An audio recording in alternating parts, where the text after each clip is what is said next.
I'm so excited about today's video because this is my party trick. Whenever I go to an event, a party, a potluck, my friends ask me to make this for them and they think it's so hard to make, but it's really so easy and you need only a few ingredients.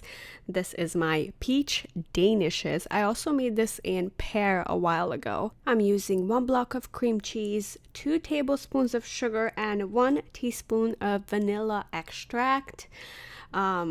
Oof, it is gonna be so delicious. I will also try to do this with vanilla bean paste, hoping that the vanilla bean would show and make it look aesthetic, but it really was not showing. So just gotta mix this all up. The cream cheese has to be room temperature so you can mix easily.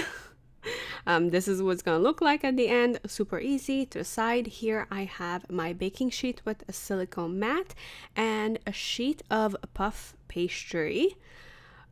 You can make your own puff pastry from scratch, but that will take you like 7 hours, around 7 hours.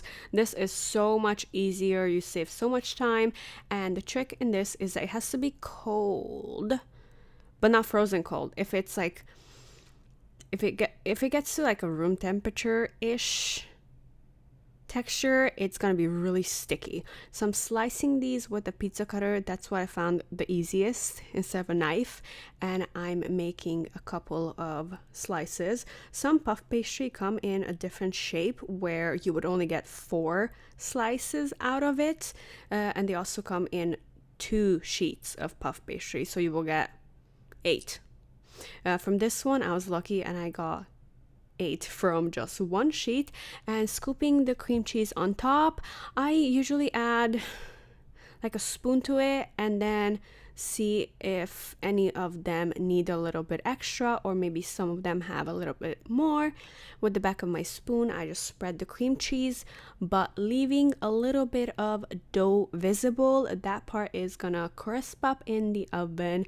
For the topping, I'm using canned peach from Trader Joe's. I love this brand. This is a Trader Joe's brand, but Costco also has like a 4-pack of canned peaches, which is already sliced.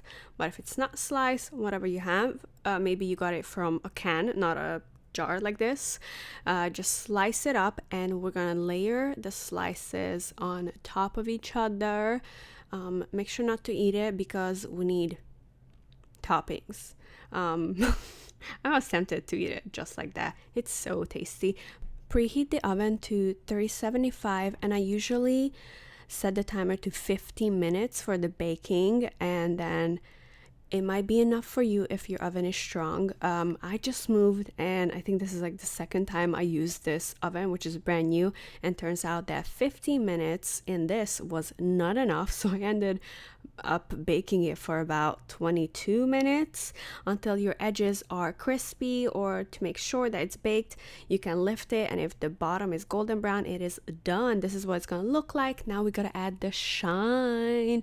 That is what makes it look so beautiful. Apricot jam, a little bit in a bowl. I'm adding about like 2 teaspoons.